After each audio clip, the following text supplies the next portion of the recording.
Olá pessoal, e quem gosta de lixia, olha que carga que está esse pé de lixia, coisa mais linda de ver.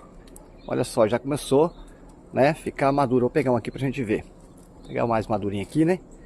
Olha que maravilha. Quem gosta dessa fruta aqui, esse pé está simplesmente, ó, muito, mas muito carregado mesmo. Que carga maravilhosa que deu aqui. Pezão de lixia, olha que bacana. Só que tem que tomar cuidado, é o seguinte, olha que eu encontrei aqui no meio. Essa pessoa não tá distraída, ó, dá pra ver lá? Vamos tentar abrir aqui pra ver. Olha lá, uma caixa, vamos pegar um ângulo melhor. Olha isso aqui, uma caixona de abelha enxu. Se tivesse desligado, já ia ser premiado, né? Então tá aí, nosso pezão de lixia. Olha a carga que tá essa maravilha aí.